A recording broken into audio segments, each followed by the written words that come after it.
Saudara Presiden Jokowi menjawab alasan Menkominfo diisi kalangan non-parpol dan jatah Menteri Nasdem berkurang di kabinet setelah relawan pro-Jokowi atau Projo Budi Aris Setiadi dilantik sebagai Menkominfo. Presiden Jokowi menyebut alasan mengapa menempatkan tokoh non-parpol untuk menjabat posisi sebagai Menteri Komunikasi dan Informatika. Presiden ingin adanya percepatan dalam melakukan pekerjaan. Sebelumnya posisi Menkominfo dijabat oleh Johnny G. Plate, kader Partai Nasdem. Namun dalam perombakan kabinet kali ini posisi Plate diberikan kepada tokoh non-parpol bukan Nasdem.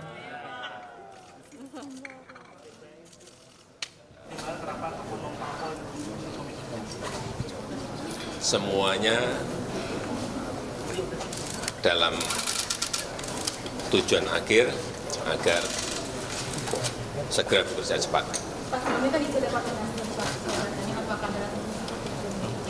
Agar segera bekerja cepat.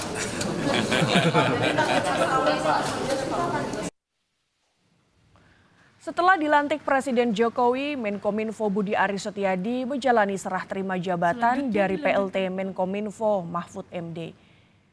Menkominfo menyatakan ia dan jajarannya optimistis mampu gerak cepat menyelesaikan masalah pasca kasus korupsi BTS 4G Kominfo yang menyeret mantan Menteri Johnny G. Plate jadi terdakwa. Budi menegaskan mental tidak boleh surut dalam menuntaskan proyek percepatan transformasi digital nasional itu.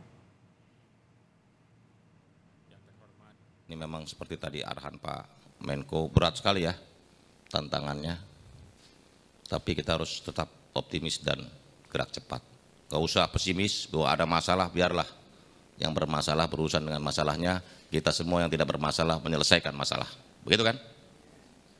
Kita jangan karena ada masalah jadi mentalnya surut. Kita harus tetap melihat optimisme ke depan. Karena bandwidth untuk rakyat itu menjadi penting. Sementara itu Partai Nasdem tak mempermasalahkan Menkominfo tak dijabat kader Nasdem. Pergantian Menteri Kabinet adalah hal yang wajar dan wewenang atau hak prerogatif Presiden. Meski kader berkurang di Kabinet, Nasdem mengklaim sikap politiknya tetap mendukung Jokowi hingga akhir periode sebagai Presiden. Kalau ada pertanyaan apakah penggantian pos menteri yang semula diisi oleh Nasdem menjadi diganti oleh orang lain yang bukan Nasdem, itu juga biasa saja. Kita dengan Istana Presiden kita terus berkomunikasi, tidak hanya soal ini, soal yang lain juga.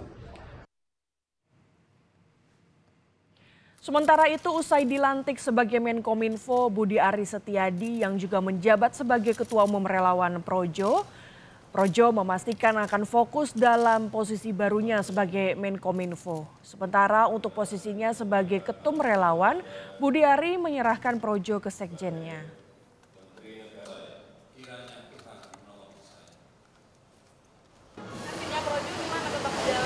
Ntar dulu, jangan tanya Projo ini dua nih, sekjen sama bendung saya, biar dia jawab. Kalau soal Projo saya udah serahkan kepada mereka berdua. Ya.